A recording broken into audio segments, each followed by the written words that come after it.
بسم الرحمن الرحیم۔ السلام علیکم ورحمۃ اللہ وبرکاتہ۔ سوال کیا گیا کہ عقیقہ اور قربانی یہ کیا چیز ہے؟ کیا قربانی کے جانور میں عقیقہ کا حصہ رکھا جا سکتا ہے؟ اور عقیقہ کا جو حصہ ہوتا ہے وہ کیا ہے؟ سب سے پہلی بات تو یہ ہے کہ قربانی جو ہے یہ درجۂ فرض رکھتی ہے۔ مثلا قرآن مجید کی ایک آیت ہے، قل ان صلاتی و نسکی ومحیای ومماتی للہ رب العالمین۔ پیارے حبیب صلی اللہ علیہ وسلم آپ فرما دیجئے، ان صلاتی و نسکی ومحیای ومماتی، میری نماز، میری قربانی، میری زندگی، میری موت اللہ کے لیے ہے جو تمام جہانوں کا پالنے والا ہے۔ دوسرا لفظ قرآن پاک میں بسم اللہ الرحمن الرحیم، انا اعطیناک الکوثر فصلی لربک وانحر۔ اے پیارے حبیب صلی اللہ علیہ وسلم، ہم نے آپ کو خیر کثیر امت عطا کی ہے، پس اپنے رب کے لیے نماز پڑھیں اور قربانی دیں۔ نحر، نحر کا معنی ذبح کرنا ہے، قربانی دیں۔ اس لحاظ سے قربانی درجۂ فرضیت رکھتی ہے، اور قربانی ہر مومن کو چاہیے کہ وہ دے۔ سال میں ایک مرتبہ جانور ہو یا جانور کی جو بھی اقسام ہیں، جس میں اونٹ بھی ہے، گائے بھی ہے، دمبا بھی ہے، بکرا بھی ہے، بھیڑ بھی ہے، یہ قربانی کے جانور ہیں، یہ دیں۔ اگر قربانی میں آپ نے گائے دینی ہے، ایک گھر میں اگر گائے دی جاتی ہے تو وہ ٹھیک ہے، لیکن اگر ایک محلے کے اندر چند لوگ مل کر دینا چاہتے ہیں تو پھر 7 حصے یعنی 7 حصے ہوں گے، اس میں 7 سے 9 نہیں ہو سکتے، 7 سے 6 نہیں ہو سکتے۔ اسی طرح اونٹ کے بارے میں بھی کہ 7 ہی حصے رکھے جائیں گے۔ تو یہ تو قربانی کا تصور ہے۔ اب یہاں پر عقیقہ کا دوسرا تصور آ جائے۔ عقیقہ، عقیقہ جو ہے اس کا تعلق سنت کے ساتھ ہے۔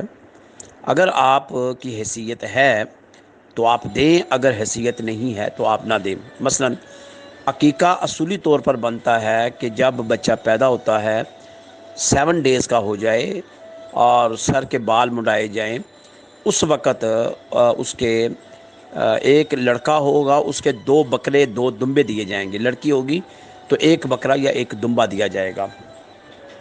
تو اس لیے عقیقے کے لیے 2 بکرے ہیں، اور 2 بکرے دینا ہی مسنون عمل ہے، اور یہی زیادہ قرینے جو ہے احادیث کے اندر آتا ہے، یعنی بخاری میں، مسلم میں، کل سیاستہ کے احادیث میں جہاں بھی باب عقیقہ موجود ہے وہاں آپ کو اس کی صراحت کے ساتھ وضاحت ملے گی۔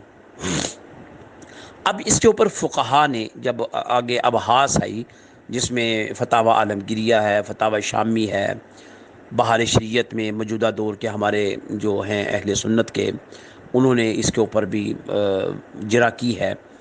اب وہ یہ ہے کہ اگر آپ قربانی کا جانور دے رہے ہیں تو اس میں بھی آپ حصہ ڈال لیں، یہاں تک ہے۔ لیکن جو میری اپنی تحقیق اور ریسرچ ہے، اور یہ تمام جو مختلف نقطہ ہائے نظر ہے ان کو ملحوظ خاطر رکھتے ہوئے، کہ ایک بکرا جو ہے اگر حصہ ڈالنا بھی پڑ جائے تو کم سے کم ایک بکرے کے 2 حصے، یعنی اس لحاظ سے اگر کوئی شخص کسی جانور میں حصہ ڈالنا چاہتا ہے تو 2 بکروں سے مراد 4 حصے ہیں، یعنی وہ 4 حصے 4 شیئر گائے کے لے تب ایک قربانی بنتی ہے، ایک عقیقہ بنتا ہے۔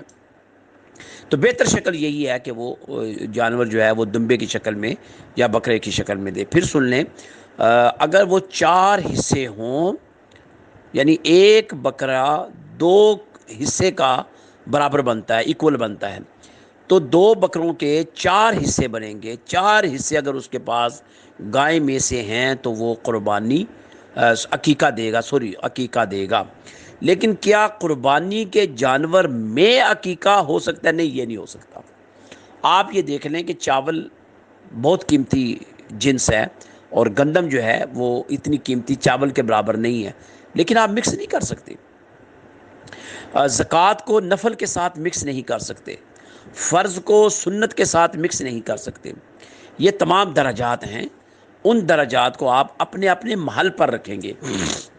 اب دیکھیں نبی علیہ الصلوۃ والسلام کی ایک حدیث ہے کہ قربانی کے ایام میں اللہ کے نزدیک جو سب سے بہترین عمل ہے وہ قربانی کا ہی ہے، چاہے وہ ایک مرغی، چاہے وہ ایک انڈے کے برابر کیوں نہ دی جائے۔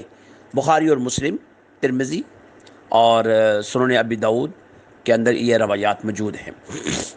اس لیے ہمیں دیکھنا یہ ہے کہ قربانی کے دنوں میں عقیقے کو شامل کرنا، عقیقے کا حصہ شامل کرنا یا عقیقے کا ہی بکرا دینا، یعنی ایک تو یہ ہے نا کہ قربانی کے جانور میں حصہ ڈالنا، ایک یہ بھی ہے کہ قربانی کے دنوں میں آپ عقیقہ کرنے۔ اب آپ اپنے گھر میں تصور میں رکھا ہوا کہ ہم عقیقہ کر رہے ہیں، جب کہ دیکھنے والا یہ سمجھ رہا ہے آپ قربانی کر رہے ہیں، تو آپ کے اس عمل میں دو رائے پائی گئی۔ تو جب کہ قربانی کے ایام میں قربانی ہی ہوگی، جیسے حج کے ایام ہیں تو حج کے ایام میں حج ہی ہوگا، اور کوئی اس کے علاوہ بات قابل قبول نہیں ہوگی۔ فجر کی نماز کا ٹائم ہے تو آپ نے فجر پڑھنی ہے، آپ اس کے علاوہ کسی اور نماز کا تذکرہ نہیں کر سکتے جو ظہر کا ٹائم ہے۔ باقی رہا مسئلہ نوافل کا ہے تو فجر کے بعد نوافل، ظہر کے بعد نوافل، عصر اور مغرب اور عشاء کے بعد نوافل۔ تو جو چیز فرضیت کے درجے میں ہے اس کی ادائیگی کے بعد آپ سنن کے درجے کو لے کر چلیں گے۔ اچھا، اب یہ ہے ایک چیز یہاں پر یہ بھی ہوتی ہے کہ اگر کسی شخص نے اپنے بچپن میں عقیقہ نہیں کیا، والدین صاحب استطاعت نہیں تھے، تو وہ شخص خود اپنی جوانی میں اپنے مال سے عقیقہ کرتا ہے، وہ بھی کر لے، یہ خون بہا ہوتا ہے، جان کا ایک صدقہ ہوتا ہے، جان کی خیرات ہوتی ہے۔ لیکن جو قربانی ہے یہ سنت ابراہیمی ہے، اس لیے فرضیت کا درجہ رکھتا ہے، اس لیے اس کا جو مقام وہ سب سے جدا ہے۔ آپ صلی اللہ علیہ وآلہ وسلم، یہ بھی کل احادیث کتب میں موجود ہے کہ آپ صلی اللہ علیہ وسلم ایک قربانی دیا کرتے تھے اپنی طرف سے، اور ایک قربانی دیا کرتے تھے قیامت تک آنے والی امت کی طرف سے۔ اور حضور علیہ الصلوۃ والسلام کے ظاہری وصال کے بعد یہ عمل حضرت علی رضی اللہ تعالیٰ عنہ جب تک حیات رہے وہ یہ عمل کرتے رہے کہ ایک قربانی حضور کی طرف سے، ایک حضور کی امت کی طرف سے، اور ایک اپنی طرف سے دیا کرتے تھے قربانی۔ اب چونکہ وہاں پر دمبے نہیں زیادہ استعمال ہوتے تھے، وہاں اونٹ زیادہ استعمال ہوتے تھے، تو اب آپ ایک قربانی سے مراد نہ تو آپ گائے کا حصہ سمجھ سکتے ہیں، نہ آپ ایک دمبا سمجھ سکتے ہیں۔ یقیناً وہ لوگ اونٹ اور بڑا جانور قربانی کا دیا کرتے تھے، تو اس میں اتنی مقدار میں گوشت ہوتا تھا کہ وہ 2 دن تک تقسیم ہی ہوتا رہتا تھا۔ تو بات ہماری اس کا جو خلاصہ نکلا وہ یہ ہے کہ قربانی کے دنوں میں، قربانی کے ایام میں، قربانی کے خریدے گئے جانور میں عقیقہ کا حصہ نہیں ڈال سکتے، نمبر 1۔ نمبر 2، عقیقہ قربانی کے ایام سے ہٹ کر دیں گے، اور عقیقے کے لیے بہتر شکل یہ ہے کہ ایک لڑکے کے لیے 2 بکرے اور ایک لڑکی کے لیے 1 بکرا، یا پھر آپ ایک بڑا جانور خریدنا چاہتے ہیں تو کسی کے اگر ایک بیٹا ہے اور 3 بیٹیاں ہیں تو وہ ان کے لیے 4 حصے ایک بیٹے کے بن جائیں گے، اور 3 بیٹیوں کے لیے ایک ایک حصہ بن جائے گا۔ اگر کوئی شخص ایک بیٹا ہے، ماں کا حصہ دینا چاہتا ہے، کسی بیٹی کا دینا چاہتا ہے، تو وہ پھر ایک ایک بن جائے گا، اور لڑکے کے یعنی 4 حصے بن جائیں گے۔ یعنی آپ یوں سمجھ لیجئے کہ آج کل قربانی جو اپنا جانور آپ خریدیں گے، گائے وغیرہ، تو اس کا اگر ایک حصہ بنائیں گے، جتنے کی بھی خریدیں گے وہ 15,000 بن جاتا ہے، تو بکرا بھی آپ کا 15 سے 30,000، یعنی اس طرح شکل بن جائے گی، تو وہ 2 حصے قائم مقام بڑے گوشت کے بن جائیں گے۔ تو اللہ تعالیٰ سمجھنے کی توفیق عطا فرمائے۔ السلام علیکم ورحمۃ اللہ وبرکاتہ۔